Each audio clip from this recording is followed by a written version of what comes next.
Investor, of course, on our championship team back in 1987 and 1988. Shortstop, All-American, and now in his 13th year at Cal. Of course, the storybook run. Last year we were talking about whether the program would still exist. We're glad he's back after a 38-23 record and a College World Series appearance. Dave Esther. Thank you, and thanks again to Stanford for hosting this and for the media coming out. And again, thanks again to the media, as Nino, I echo what Nino said, giving us the coverage for Bay Area baseball, in particular Cal last year during the end of the season when we were making our postseason run. Couldn't be more thankful for the media coverage you're giving us and the positive press coming out of last year's announcement that was made. Obviously, the one thing that hit you in the face as far as Cal's concerned, boy, what a difference a year makes. A year ago, we were filled with uncertainty at this point. The only thing that I was certain about was how much I enjoyed coaching my team. I remember sitting here a year ago talking about that team, and that I loved coaching that team, that we were as good a practice team as I've ever coached, that we committed to being as good at practice as we've ever been. I'm fortunate that the same players that made that a staple of how we came out to the field day in and day out, many of those are back for us again. I feel that's kind of a culture of our program. I don't know who I took that from, but it was a coach who once said that all he asked of his team was to be the best practice team ever, and I've echoed that to our team over the last few years.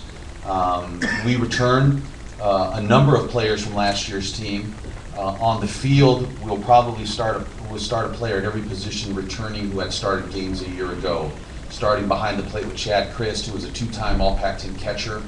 We are so fortunate to get him back. I think he was undervalued, underestimated by professional baseball, and that's okay.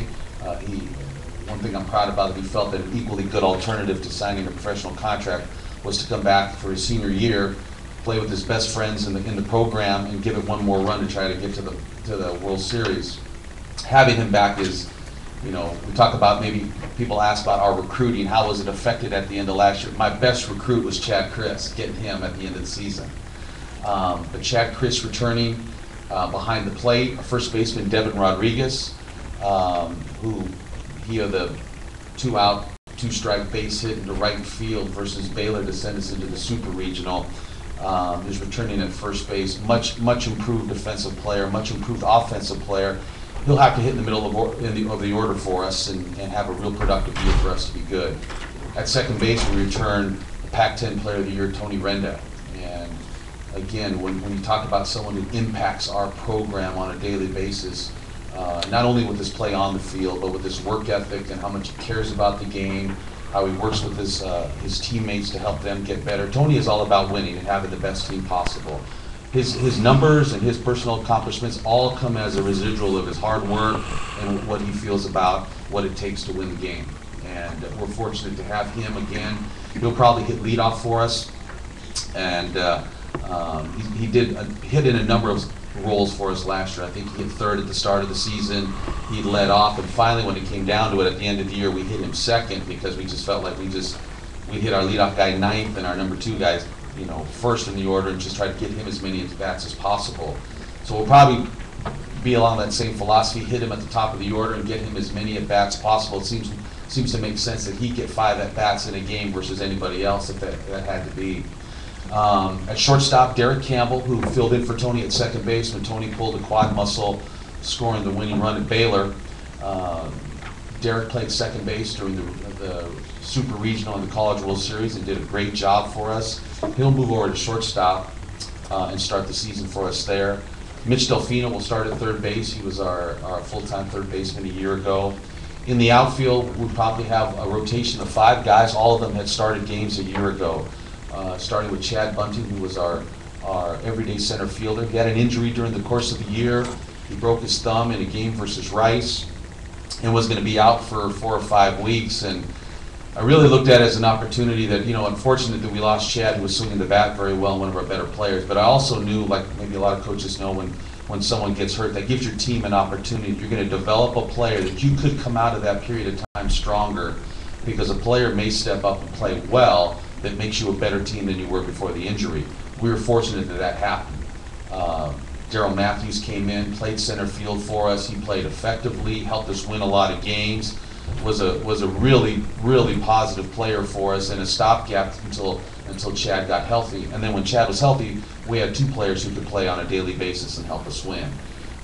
In addition, the outfield looks as though that one of our most versatile players, Andrew Knapp, who had an incredible summer, hit 400 in the North Woods League. He's at the top of a lot of people's list as far as prospects is concerned. He will make his mark as a catcher in our program and in professional baseball, but he's going to get an opportunity to play some other positions this year, whether it be a little bit at first base if the need calls for it, or in the outfield. So there's a big opportunity to probably start in the outfield for some games, also DH some. Danny O is a senior outfielder who's been a 3-year starter, who started a number of games in our program, will also be in the mix to start games. Vince Bruno, a very productive player for us a year ago in the DH spot and in left field. That'll probably be a rotation of 5 guys in our outfield that we're just going to have to find enough at-bats, and then the competition will kind of see itself through, and the most productive players will continue to play. Like everybody, and like Coach mentioned, as far as college baseball, it comes down to pitching. What made us, probably got us over the hump last year, is not only do we have solid starting pitching, but many times our starting pitchers were handing the ball off to someone who was equally as effective. This year, I feel very confident in the starting pitching that we're going to roll out there on a weekend. Justin Jones will start on Fridays for us. Kyle Porter, who won a very important game down the stretch at Baylor to get us into the final game, and also beat Texas A&M in the College World Series, will start on the weekend. And then Matt Flemmer will probably slide from his closer role into a weekend starter. Logan Scott, who pitched great down the stretch, will probably close for us. And then therein lies the big question mark in our program is who else pitches. And we've got a number of names that are out there, but the key to our season, the key to our program, as Coach mentioned, is pitching, and it's going to be that second line pitching, because this team, our team, will only go as far as our development in the bullpen, or people stepping up and having good years for us who have been in the program before.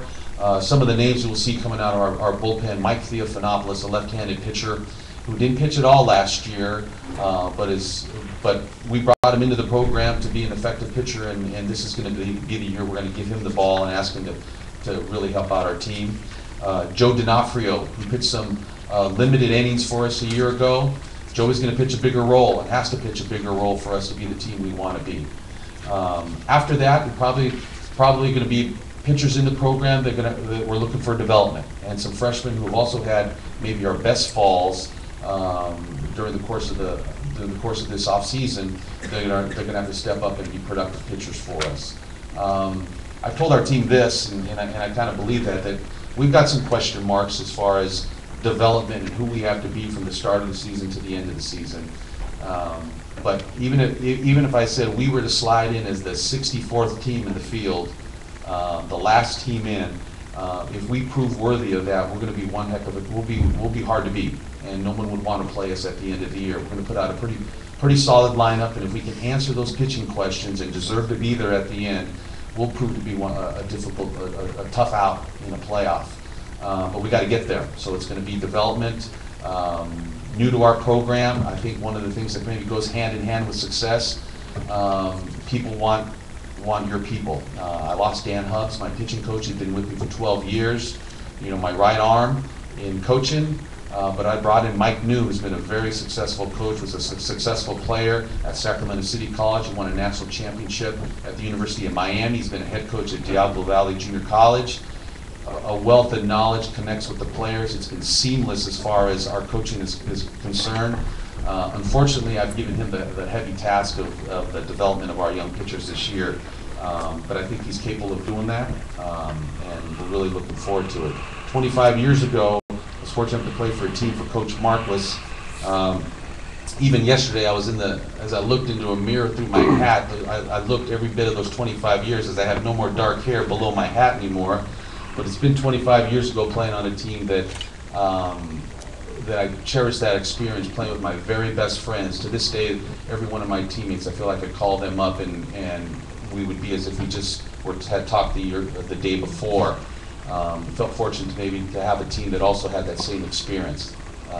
Teammates playing with their best friends for their school and their university, for a team they love, capable of doing special things. We had that year, and we're probably going to be chasing that same dream again this year. Any questions?